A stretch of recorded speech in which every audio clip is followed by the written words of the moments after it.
नमस्कार, लक्षवेधीमध्ये आपल्या सगळ्यांचं स्वागत। मी प्रसाद काथे। एफआरपीच्या संदर्भामध्ये महाराष्ट्रात आंदोलन सुरू झालंय।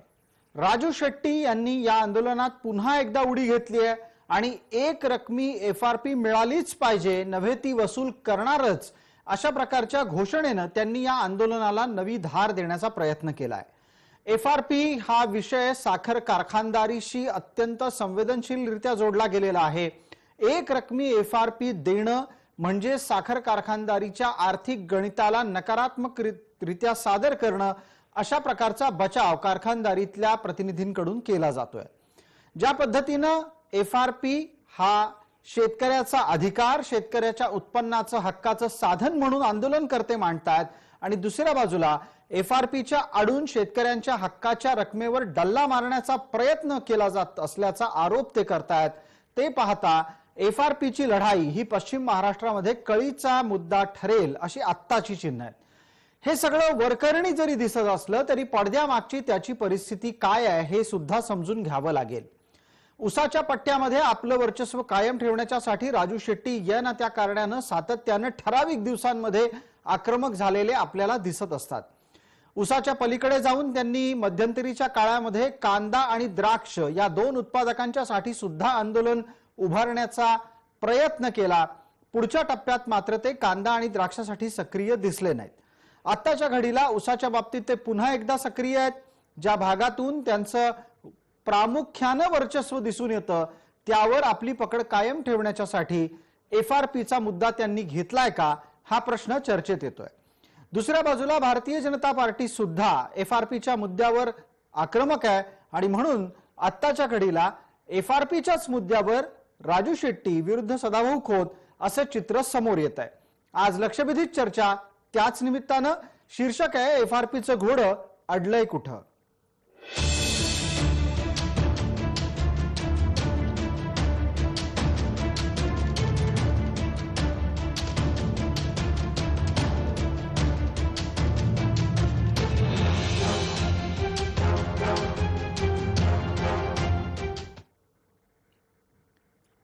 या चर्चेमध्ये आपल्या सोबत सहभागी झालेल्या मान्यवरांचा आपल्याला पटकन परिचय करून देतो। आपल्या सोबत स्वाभिमानीच्या कडून त्यांचे नेते जालिंदर पाटील जोडले गेलेले आहेत। आपल्या सोबत रयतचे प्रमुख सदाभाऊ खोत आहेत आणि राजकीय विश्लेषक या नात्यानं पश्चिम महाराष्ट्रातलं एक परिचित नाव गुरुबाळ माळी आपल्या सोबत जोडले गेलेले आहेत। सर्व मान्यवरांचं चर्चेमध्ये स्वागत करूयात। मला पहिला प्रश्न गुरुबाळ माळी यांना विचारायचा आहे। राजकीय चर्चा सुरू होण्यापूर्वी या घटनेच्या मागचं राजकारण काय हे सुद्धा आपण लक्षात आणून द्या। त्या निमित्तानं आपल्यासाठीचा प्रश्न माझा असा आहे, गुरुबाळ माळी, माझा आवाज आपल्यापर्यंत नीट पोहोचत असेल अशी अपेक्षा आहे। एफआरपीच्या लढाईमध्ये स्वाभिमानी आणि भाजप दोघंही उतरण्याचं कारण काय? मुळात स्वाभिमानी शेतकरी संघटनेचा जो मूळ पाया आहे तो ऊसाचा आंदोलन हाच आहे। कारण गेल्या 20-25 वर्षात राजू शेट्टी यांची ज्या पद्धतीनं पश्चिम महाराष्ट्रात पकड झाली किंवा स्वाभिमानी शेतकरी संघटनेचा विस्तार झाला, त्याचा मूळ पाया हा ऊसाचा दर आहे। दुधाचा दर हा गौण आहे, फार नाही, पण ऊसाचा दर हाच शेतकरी संघटनेसाठी अतिशय पूरक ठरला। कारण याच ऊसाच्या दरामुळे राजू शेट्टी राज्य पातळीवर नव्हे तर देश पातळीवर पोहोचले। कारण ऊसाला पूर्वी जो काय दर मिळत होता तो फार कमी होता आणि राजू शेट्टींनी जेव्हापासून आंदोलन सुरू केलं तेव्हापासून ऊसाला अतिशय चांगला, जो शेतकऱ्यांना समाधान होईल एवढा दर मिळायला लागला। त्यामुळे याच संघटनेची ही ताकद आणखी वाढवण्यासाठी सातत्याने राजू शेट्टी किंवा आपली शेतकरी संघटना ही लढाई करत असते। गुरुबाळ माळी, एकच मिनिट। गुरुबाळ माळी, या सगळ्या लढाईमध्ये मग भारतीय जनता पार्टी पण सक्रिय होताना दिसतेय, त्याचं काय कारण? आणि दुसरा महत्वाचा मुद्दा, सदाभाऊ या निमित्तानं आंदोलन जेव्हा करतात तेव्हा तो त्यांचा थेट राजू शेट्टींना दिलेला आव्हानात्मक इशारा समजायचा का? सदाभाऊ आहेत आपल्या सोबत, तेही ऐकतात आणि त्यावर नंतर ते बोलतीलच। गुरुबाळ माळी, आपण आधी उत्तर द्याल। जे काही साखर कारखाने महाराष्ट्रात आहेत, सर्वाधिक साखर कारखाने हे राष्ट्रवादी आणि काँग्रेसच्या ताब्यात आहेत। त्यामुळे भाजपला ही आयती संधी आहे की या कारखानदारांना आपल्या मनासारखं करण्यासाठी किंवा त्यांना गुडघा टेकवण्यासाठी या आंदोलनात उतरावं लागेल। कारण जे शेतकरी, ऊस उत्पादक शेतकरी आहेत त्यांना जर आपल्या सोबत ठेवायचं असेल तर काही करून भाजपला या भागात आक्रमक व्हावं लागेल. आणि हा एक चांगला मुद्दा आहे की FRP, कारण राज्य शासनानं प्रस्तावावर जो पाठवला जी केंद्राकडे, राज्यानं पाठवल्यामुळे आयती संधी भाजपला मिळाले राज्य सरकारच्या विरोधात आंदोलन करण्याची. त्यामुळे ठीक आहे. अशी संधी भाजप सोडणार नाही. अगदी, म्हणजे आणि तुम्ही हे राजू सुचवू पाहताय की या ठिकाणी अत्यंत चांगलं पीक राजकारणाचं येऊ शकतं. सदाभाऊ, आपलं उत्तर अपेक्षित करतो आणि त्यानंतर आपल्या सोबत आहेत स्वाभिमानीचे नेते जालिंदर पाटील, तेही बोलतील.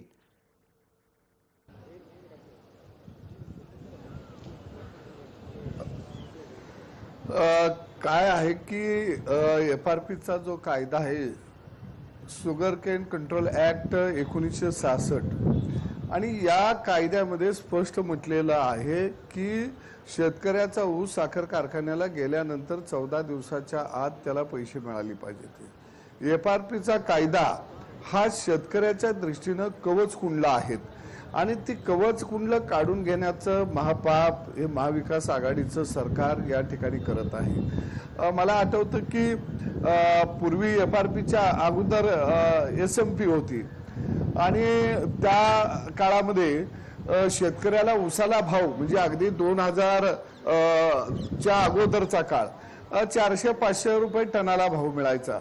पण 12 डिसेंबर 2001 रोजी जी पहिली ऊस परिषद आदरणीय शरद जोशींनी दौंड या ठिकाणी घेतली आणि त्यावेळी माळेगाव सहकारी साखर कारखान्याचे अध्यक्ष तावरे साहेब हे होते आणि त्यावेळी की सरकारला दर जाहीर करता येणार नाही, तर रिकव्हरी बेसवरती दर ठरवण्याचा अधिकार केंद्राला आहे. ठीक. आणि तो कायदा राज्य सरकार पाळत नाही.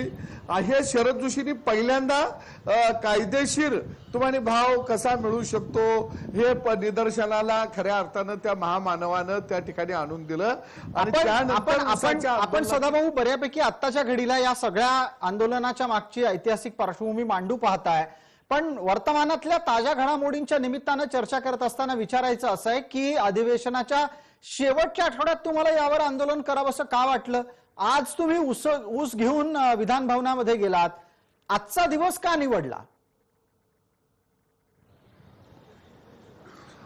हे महाविकास आघाडीचं सरकार यापूर्वी म्हणत होतं की उसाला 3 हप्त्यामध्ये आम्ही FRP देणार आणि केंद्र सरकारनं तशा पद्धतीनं आम्हाला सुचवलेलं आहे. आणि मी तुम्हाला सर सांगतो की तातडीनं केंद्र सरकारकडे मी गेलो, PS गोयलजी यांच्याकडे, देवेंद्र फडणवीस यांचं पत्र घेतलं आणि मला वेळ मिळाली. ही 4-5 महिन्यापूर्वीची गोष्ट आहे आणि त्यावेळी PS गोयल साहेबांनी स्पष्ट सांगितलं की ऊसाच्या FRPची कोणत्याही प्रकारे मोडतोड केली जाणार नाही, तसा विचार केंद्र सरकारचा नाही आहे आणि एक रकमी शेतकऱ्याला FRP द्यावी लागेल.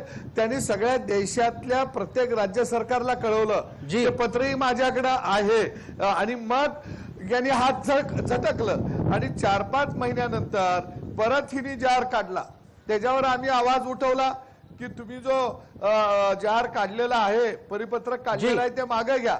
आणि पहिल्या आठवड्यामध्ये मी उसावरती चर्चा सभागृहामध्ये लावली आणि मी सहकार मंत्रालयाचा जाब विचारला.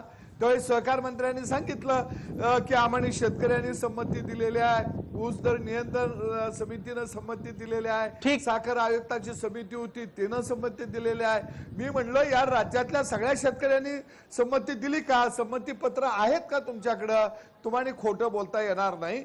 आणि आज मी तुम्हाला सांगतो की सरकार ह्याच्यावर निवेदन करणार होतं पण केलं नाही. आपण ज्या पद्धतीच्या घडामोडी सांगता आहात त्याच्यावरची एक प्रतिक्रिया आपल्याला पटकन लागेल, ती जालिंदर पाटील यांची, आणि विश्लेषणाच्यासाठी गुरुबाळ माळी यांनाही बोलतं करूया. जालिंदर पाटील, ही सगळी लढाई मग आता नक्की कोण लढतंय? तुमच्या लेखी सदाभाऊंनी आतापर्यंत सांगितलेल्या लढाईचा तपशील समोर ठेवला तर मग त्यात स्वाभिमानी कुठं आहे?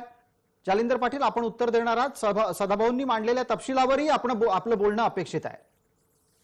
महाराष्ट्राच्या सामाजिक आणि राजकीय जीवनामध्ये क्रांती घडवून आणलेला साखर उद्योग हा सातत्यानं संघर्षाच्या रणांगणामध्ये उभा राहतोय. जी, गेली 20 वर्ष आम्ही या मैदानामध्ये उभे आहोत. आमचं म्हणणं एवढंच आहे की या शेतीचं आर्थिक गणित पहिल्यांदा राज्यकर्त्यांनी समजून घ्यावं. सत्ताधाऱ्यांच्या विरोधामध्ये असणारा प्रत्येक पक्ष हा राजकीय गणित जुळवण्यासाठी रणांगणामध्ये उतरतो. प्रत्यक्ष तो जेव्हा सत्तेवरती असतो तेव्हा मात्र मुख्याची भूमिका घेतो. या प्रश्नाचं राजकारण आम्हाला नको आहे. या प्रश्नाची पण मग जालंधर वास्तव पाटील तुम्ही सत्तेत समजून असताना घ्या. मुख्याची जालंधर पाटील एक प्रश्न आहे. सत्तेत असताना मुख्याची भूमिका घेतो हे तुम्ही केंद्राला उद्देशून म्हणताय का? केंद्राच्या कडून तुम्हाला काय अपेक्षित होतं? हे बघा, माझ्याकडं आता 21/2/2022 महाराष्ट्र राज्य शासनाचं परिपत्रक आहे. जी, राज्याने आणि केंद्रानं घातलेला जो घोळ आहे तो या परिपत्रकामध्ये सगळा नोंदवलेला आहे. जेव्हा अंगलटी येतं तेव्हा केंद्रानं म्हणायचं आमचं असं म्हणणं नव्हतं, राज्य शासनानं तो चेंडू केंद्राच्या कोर्टामध्ये टाकायचा. माझं म्हणणं एवढंच आहे की या प्रश्नाचं तुम्ही राजकारण करू नका. शेतकऱ्याच्या वाढलेल्या उत्पादन खर्चाचे तपशील तुम्ही समजून घ्या. शेतकऱ्याला नेमकं काय मिळतंय हे समजून घ्या. आम्हाला तुम्ही जास्त देऊ नका, आम्हाला तुम्ही रास्त द्या. मी एक छोटं गणित तुमच्या समोर मांडतो. जी. 1 एकर शेतीमध्ये ऊस पिकवण्यासाठी खर्च किती येतो? आमच्या इकडं साधारणतः चित्र जर तुम्ही बघितलं तर नांगरटीचा 1 गुंठा नांगरायला 140 रुपये लागतात. इकरी 5,700 रुपये नांगरट होते. पाडगा आणि सरी काढण्यासाठी 5,000 रुपये खर्च येतो. हे जवळजवळ 11,000 रुपयेचं गणित झालं. त्याची नाकी वगैरे करण्यासाठी 2,000 रुपयाला 10 माणसं लागतात. बियाणं साधारणतः 7,500 लागतं, त्याचे 15,000 रुपये होतात. अंदाजे साधारणतः 17,000 ते 20,000 रुपयाची 1 एकर जमिनीला खतं लागतात.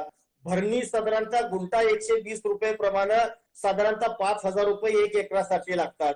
किमान ऊसाच्या 3 भांगलणी कराव्या लागतात. 1 भांगलन 5,000 रुपये धरले तर त्याचे 15,000 रुपये होतात. पाणीपट्टी 5,000 रुपये. फडकऱ्यांचा प्रोग्राम ही तर आता अलीकडल्या काळामध्ये फार गंभीर समस्या झालेली आहे. हे सगळं जर गणित काढलं तर 1 एकर ऊस पिकवण्यासाठी शेतकऱ्याला किमान 80,000 ते 85,000 रुपये खर्च येतो. महाराष्ट्रातलं आमच्या परिसरातलं साखर कारखान्याचं आता जालिंदरजी तुम्ही हा सगळा तपशील मांडताय. थोड्या वेळापूर्वी आपण सदाभाऊंना विचारलं तेव्हा सदाभाऊंनी इतिहासातल्या घटना सांगितल्या. तुम्ही आता आर्थिक गणित मांडताय. आपल्याला पटकन आत्ताच्या घडीला एफआरपीच्या लढाईच्या राजकारणावरही बोलतं व्हायचंय. त्यावर तुम्ही उत्तर देऊ इच्छित आहात. मला त्याच निमित्तानं तुम्हाला विचारायचं आहे की आत्ताच्या घडीला ही लढाई नक्की पुढे कोण नेत आहे? सदाभाऊ खोत की राजू शेट्टी? ऊसाच्या संदर्भातली लढाई कुणी हातामध्ये घ्यावी आमचा त्याला विरोध नाही. पण गेली 20 वर्ष ही लढाई स्वाभिमानी शेतकरी संघटनेनं सातत्यानं संघर्षाच्या मैदानामध्ये उभी राहून लढलेली आहे. सदाभाऊ सुद्धा आमच्या खांद्याला खांदा लावून उभे होते. आमचं म्हणणं एवढंच आहे की ही आमची कवच कुंडल आहे.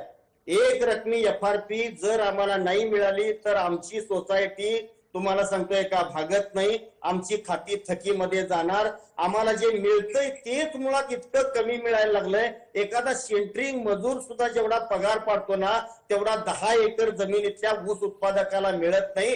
ही गणित शेतीची आर्थिक गणित राज्यकर्त्यांनी समजून घ्यावी.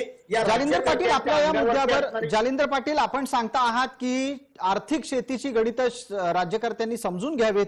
सदाभाऊ खोत एक पटकन संधी आपल्याला देतो. आपण याच्यावर बोलतं व्हावं. आपण गेल्या अनेक वर्षांमधले महत्वाचा काळ हा राजू शेट्टींच्या सोबत खांद्याला खांदा लावून होतात. आत्ताच्या घडीला एफआरपीच्या साठी तुम्ही स्वतः सुद्धा राजकारणाच्या निमित्तानं आणि तुमच्या भूमिकेच्या निमित्तानं मैदानात उतरलेले आहात. लढाई पुढे नेणार कोण आहे? निर्णायक कोण भूमिका घेणार आणि शेतकऱ्याला त्याचा एफआरपी 1 रकमी मिळणार आहे की नाही? देवेंद्र फडणवीस यांचं सरकार असताना आम्ही कडोलीला शेतकऱ्यांची ऊस परिषद घेतली आणि साखरेला हमीभाव मागितला. त्यावेळी तो आम्ही 31 रुपये हमीभाव केंद्र सरकारनं बांधून दिला. हे 70 वर्षामध्ये पहिल्यांदा घडलं. दुसऱ्या बाजूला इथेनॉलला चालना केंद्र सरकारनं दिली. आज जवळजवळ 450 कोटी लिटर इथेनॉल तयार होत आहे आणि गडकरी साहेब ह्याच्यामध्ये सातत्यानं या इथेनॉलला बढावा कसा मिळेल आणि या कारखानदारीला चांगले दिवस कसे येतील या दृष्टिकोनातून काम करत आहे. हा निर्णय केंद्रानं नाही घेतलेला. हा जो 2 हप्त्यामध्ये एफआरपी देण्याचा निर्णय राज्यानं घेतला आणि मग राज्य सरकारच्या मांडीला कोण बसलेला आहे? मग खरं जर बघितलं तर ही लढाई या राज्यातल्या शेतकऱ्यांनी ऊसाची गेली 1982 सालापासून शेतकरी राज्यातला ऊसाची लढाई खऱ्या अर्थानं लढतोय. असं अनेक शेतकऱ्यांनी लाट्या काट्या खाल्लेल्या आहेत. 2 शेतकऱ्याची लेकरं ह्यामध्ये बळी गेलेले आहेत. आणि म्हणून मला वाटतं की जे जे लढाई लढतील शेतकऱ्यांच्या साठी मग ते कोणत्याही पक्षाचे असू त्यांचं आम्ही खऱ्या अर्थानं स्वागतच करू.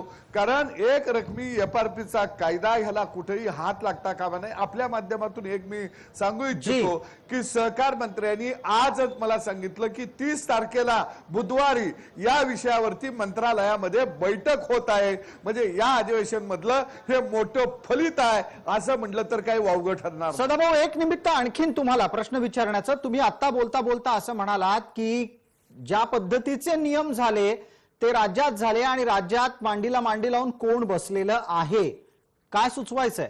कोणाबद्दल बोलता आहात? नाव घेऊन बोलायला सदाभाऊंना काय अडचण नसावी कधी? नाही, मला कुणाचं नाव घ्यायचं नाही. मी ताकाला जाऊन मोगा कधी दडवणारा माणूस नाही. काही मंडळी देवेंद्र फडणवीस बरोबर उभी होती, हे शेतकऱ्याचं भलं करत नाहीत, हे शेतकऱ्याचे शत्रू आहेत, मोदींच्यावर टीका केल्या, ती मंडळी परत महाविकास आघाडीवरती आली. आता काय भलं झालं? वीज बिल माफ मिळालं नाही, कर्जमाफी ज्यांनी नियमित कर्ज भरलंय किंवा पुनर्गठन झालं पाहिजे त्यांना लाभ मिळाला नाही, महापुरातल्या शेतकऱ्याला लाभ मिळाला नाही. मग इथं येऊन तर भलं काय झालं शेतकऱ्याचं? किमान देवेंद्र फडणवीस सरकारच्या काळामध्ये 5 वर्षामध्ये राज्यातल्या शेतकऱ्यांनी विशेषतः ऊस उत्पादकानं एकही आंदोलन या राज्यामध्ये केलं नव्हतं. कारण त्या पद्धतीचं धोरण हे देवेंद्र फडणवीस या व्यक्तिमत्वानं या राज्यामध्ये ऊस उत्पादक शेतकऱ्यासाठी राबवलेलं होतं. सदाभाऊ आपल्याला उत्तर देत आहेत. जालिंदर पाटील तयार आहेत, त्यांनी हात वर केलेलाच आहे. जालिंदर पाटील, आपण बोलणार आहात ज्या मुद्द्यांच्या आधारे सदाभाऊंचा आक्षेप आहे तो महत्वाचं म्हणजे एकेकाळी वेगळी भूमिका आणि आता सत्ताधाऱ्यांच्या सोबत जाऊन वेगळी भूमिका. त्यांनी नाव घेतलं नसलं तरी आक्षेप आणि थेट लक्षबाण हा तुमच्या दिशेनं आलाय, राजू शेट्टींच्या दिशेनं आलाय. आजपर्यंत केंद्रामध्ये आणि राज्यामध्ये जे जे म्हणून सरकार सत्तेवरती आलं त्या प्रत्येक सरकारनं शेतकऱ्यांचे गळेच दाबलेले आहेत. त्याच्यामध्ये मग आघाडी सरकार असो किंवा युती सरकार असो, कुणाचा मुलाहिजा बाळगायची गरज नाही. आम्ही सत्तेमध्ये आहोत का, आम्ही सत्तेमध्ये होतो, आम्ही त्याचे लाभार्थी नाही हे लक्षामध्ये घ्या. राज्यकर्त्यांच्या मांडीची ऊक शेतकरी चळवळीच्या अनेक नेत्यांना हवीशी वाटायला लागली. तोच शेतकरी चळवळीचा मोठा आत्मघात आहे. मग त्याच्यामध्ये सदाभाऊ असतील, मग त्याच्यामध्ये राजू शेट्टी असतील, मग त्याच्यामध्ये देवेंद्र भुयार असतील किंवा चळवळीतून गेलेले आमचे उल्हासदादा असतील.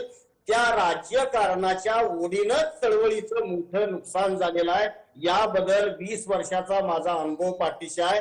माझं एवढंच म्हणणं आहे की ऊस उत्पादक शेतकऱ्यांचं आर्थिक गणित राज्यकर्त्यांनी समजून घ्यावं. सवंग लोकप्रियतेसाठी आंदोलन नको.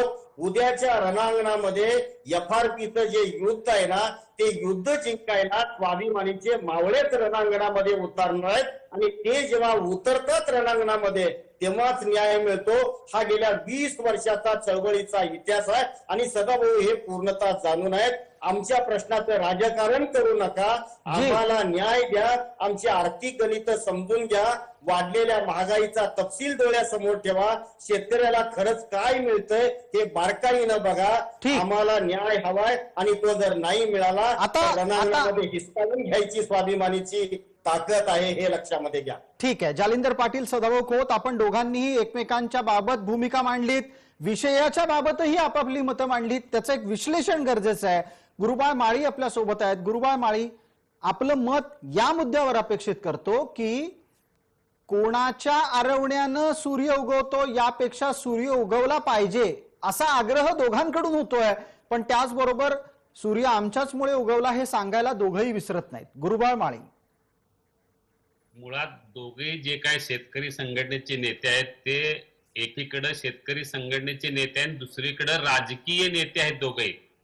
त्यामुळं आंदोलनाच्या माध्यमातून स्वतःची पोळी भाजून घ्यायचा जो काय त्यांचा प्रयत्न असतो, एकीकडे म्हणायचं ताकाला जाऊन मी मोगा लपवत नाही, पण ते मोगा लपवतात कारण त्यांचं ते आता शेतकरी संघटनेपेक्षा राजकीय नेते जास्त आहेत. गुरुबाळ माळी, आपला आक्षेप हा सदाभाऊंबद्दल दिसतोय अगदी थेट. सगळे नाही, सगळ्यांनीच राजकारणात सगळ्यांनी आपापली पोळी भाजून घेतलेली आहे. फक्त त्या ताकदीचा वापर शेतकरी संघटनेचा केलेला आहे त्यांनी, पण त्यात त्याचा उपयोग झालेला आहे. कारण शेतकऱ्यांच्या ज्या काय मागण्या होत्या त्या मान्य झाल्या. कारण जी. शेतकरी संघटनेचा नेता खासदार झाल्यामुळे त्याचा आवाज दिल्लीपर्यंत पोहोचला. मंत्री झाल्यामुळे राज्य पातळीवर अनेक मागण्या मान्य झाल्या. त्यामुळे कसे का असे ना, शेतकऱ्यांना आनंद काय आहे की आमच्या मागण्या मान्य झाल्या ह्याचा आनंद जास्त आहे. मग ते राजकीय पातळीवर ताकद वाढल्याशिवाय, राजू शेट्टींचं नेहमी असं म्हणणं असतं की जोपर्यंत आपल्या हातात सत्ता येत नाही, आपण सत्ताधारी होत नाही, तोपर्यंत आपण काही निर्णय घेऊ शकत नाही, शेतकऱ्यांना न्याय देऊ शकत नाही.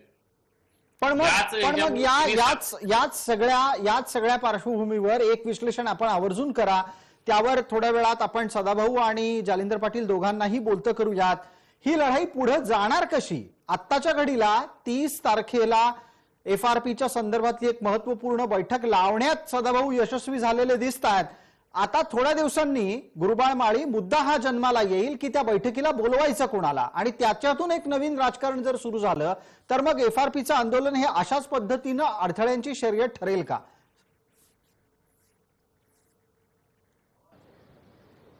माळीसाहेब, आपल्याला विचारलाय प्रश्न, आपण आधी विश्लेषण करणार आहात. काल राजू शेट्टींनी या संदर्भात निर्वाणीचा इशारा दिलाय. सरकारला सोडो की पळो करून सोडो असा इशारा त्यांनी दिलेला आहे. जी. त्यामुळे आज धावपळ करून सदाभाऊनी बैठक बोलले. त्यामुळे या सदाभाऊनी बैठक बोलवण्याची मागणी केल्यामुळे त्यांना बोलवावंच लागेल, आणि राजू शेट्टी हे शेतकरी संघटनेचे नेते असल्यामुळे त्यांनाही बोलावं लागेल. त्यामुळे या बैठकीला सरकारला दोघांनाही नक्की बोलवावं लागेल, आणि त्यानंतर हे बैठकीत जे काय होईल त्याचे श्रेय घेतील किंवा खोत घेतील, श्रेय कोणी काय घेणार? शेतकऱ्यांना आनंद एकच आहे की त्यांची मागणी पूर्ण व्हायला पाहिजे. पटकन यावर एकदा सदाभाऊंना बोलतं करतो. पटकन सदाभाऊ आपल्यासोबत जोडले गेलेले आहेत विधान भवनातून, ते आपल्याशी संवादात आहेत. सदाभाऊ, बैठकीत तुमची नक्की भूमिका काय असेल, आणि 30 तारखेला दूध का दूध पाणी का पाणी किंवा एक घाव दोन तुकडे होतील का? 30 तारखेनंतरही या विषयाचं चघळणं चालूच राहील? या बैठकीला राज्यातल्या जेवढ्या काही संघटना आहेत, मग ते शरद जोशी संघटना असेल, रघुनाथ दादांची संघटना असेल, या सगळ्यांना बोलवण्याबाबत मी त्यांना विनंती केलेली आहे. मी अमुक एका संघटनेला बोलवा असं म्हटलं नाही, आणि कुणाला श्रेय यात महत्वाचं नाही, शेतकऱ्याला न्याय मिळणं महत्वाचं आहे. आता जालिंदर पाटील म्हणले की यांना लाभाची पदं मिळाली, चळवळीचं नुकसान झालं, मग राज्यपाल कोट्यातनं त्यांचं नाव जावावं जात नव्हतं म्हणून जालिंदर पाटील सुद्धा रुसलेले होते, बातम्या आलेल्या होत्या. असं काही नाही. ते मार्केट कमिटीवर आज सदस्य आहेत, सरकारच्या माध्यमातूनच आहेत, नियोजन मंडळावर होते, सरकारच्या माध्यमातूनच होते. फक्त ज्याला मिळालं त्याच्यामुळं चळवळीचा खच्चीकरण झालं हे कोण म्हणतं? जे लाईन मध्ये उभा आहेत ते. तर मला त्यामध्ये जायचं नाही. शेवटी आपली लोक, शेतकऱ्याच्या प्रश्नावर भूमिका मांडणारे लोक हे आमदार खासदार असलेच पाहिजे, त्याशिवाय आपली भूमिका कोण मांडणार त्या पटलावरती? आणि म्हणून मला आमदार झाला काय, कोण एखादा मंत्री झाला, खासदार झाला, याच्याबद्दल अजिबात दुःख वाटणार नाही. उद्या जालिंदर पाटील मुख्यमंत्री जरी झाले तर खांद्यावर घेऊन त्यांची सदाभाऊ आनंदानं मिरवणूक काढील. निदान तो आमचे प्रश्न आता मार्गी लावल या अपेक्षेनं. त्यामुळं मी एवढा लहान दृष्टीचा खुजा माणूस नाही आहे, किंवा दुसऱ्याच्या घरात पाळणा हलायला लागल्यावर मी इकडं रडत बसणारा माणूस नाही आहे. मी पेढं वाटेन की चांगलं काम केलं त्यानं. जालिंदर पाटील, आपण ऐकताय सगळे, तुमच्याकडे पाळणा हल्ला तर सदाभाऊ आनंदी होणारे आहेत, तुम्ही मात्र त्यांना चिमटे काढताय. नाही, माझ्या जाण्यामुळे अनेकांना आनंद होणार आहे हे चळवळीतला प्रत्येक जाणता कार्यकर्ता जाणू शकतो, त्याबद्दल दुमत नाही. गेल्या 20 वर्षाच्या तुमच्या जय महाराष्ट्र चॅनेलवरती, आतापर्यंत इलेक्ट्रॉनिक्स मीडियावरती आलेलं जे काय बौद्धिक सगळं काय धन आहे ते तुम्ही सगळं जाणलेलं आहे. 30 तारखेच्या बैठकी संदर्भात या ठिकाणी मला बोलायचं आहे. आतापर्यंत या प्रश्नाच्या संदर्भामध्ये बैठका घेणं हा राज्यकर्त्यांचा शिरस्ता बनलेला आहे. ऊसाच्या संदर्भातला निर्णय हा बैठकीमध्ये होणार नाही, उद्याच्या रणांगणामध्येच तो होणार आहे. त्या संदर्भामध्ये 5 तारखेला एप्रिलला आम्ही राज्य कार्यकारिणीची एक बैठक बोलवलेली आहे, आणि या बैठकीमध्ये सुद्धा FRP 2 टप्प्यामध्ये हा प्रश्न गंभीरतेनं आम्ही घेणार आहोत. प्रसंगी जर आता असणाऱ्या सरकारनं त्या संदर्भामध्ये जर काही सकारात्मक निर्णय नाही घेतले तर 5 तारखेच्या बैठकीमध्ये सुद्धा सरकार गेलं खड्ड्यात. आम्हाला प्रश्न महत्वाचे आहे, कोण सत्तेवरती आहे याचा आम्हाला मुलाहिजा नाही. ज्या वेळेला आम्ही बीजेपी सोबत होतो त्यावेळेला सुद्धा आम्ही आंदोलनं केलेले आहेत. आज आम्ही जेव्हा आघाडी सरकार सोबत आहोत असं सदाभाऊ म्हणतायत, मला तरी काय वाटतच नाही. पण ते म्हणतायत ठीक आहे, मानूया तोपर्यंत. कदाचित त्यांची इच्छा असेल आम्ही बाहेर पडावं, तुमच्या मनासारखा सुद्धा निर्णय सदाभाऊ होऊ शकेल नाही असं नाही. पण उद्या बीजेपी जरी आली तरी सुद्धा उसाच्या प्रश्नासंदर्भामध्ये सदाभाऊ काय म्हणणं आहे याच्यावर? संदर्भामध्ये आम्ही यावर आपलं काय म्हणणं आहे? जालिंदर पाटील सर हे अभ्यासू व्यक्तिमत्व आहे.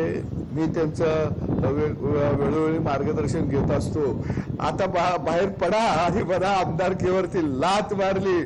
FRP शेतकऱ्याला हे सरकार 2 हप्त्यात देत असल्यामुळं आणि आता ह्यांच्यापासून अलिप्त होत आहोत. नसतं सर असं. या एखाद्या वेळी एखाद्या ठिकाणी युती केली तर 5 वर्ष त्या व्यवस्थेमध्ये राहून आपण काम करायचं असतंय, काम करून घ्यायचं असतंय, येऊन सांगायचं असतंय की हे धोरण तुमचं चुकतं या. कारण राज्यकारभार करायला शिका, फक्त दगड मारायला शिकू नका. आता बाहेर पडणार तुम्ही, कारण आता येळच आली बाहेर पडायची. लोकांना काय सांगणार आहे तुम्ही बाहेर नाही पडला तर? ठीक आहे सदाभाऊ, यावरची चर्चाही आपण नक्कीच करू. सदाभाऊ, यावरची आपण नक्कीच चर्चा करू. आत्ताच्या घडीला वेळेची मर्यादा आहे. आपण जोडलेले राहा आणि या निमित्तानं पुढच्या चर्चेत सुद्धा आम्ही आपल्याला नक्की आमंत्रित करू. तुर्तास वेळ मर्यादेमध्ये आपल्याला या चर्चेला इथेच आटोपतं घ्यायचंय. आपण सर्व मान्यवर चर्चेत सहभागी झालात त्याबद्दल आपले मनपूर्वक आभार. लक्षवेधीच्या या चर्चेमध्ये तुर्तास इतकंच. सर्व प्रेक्षकांना जय महाराष्ट्र.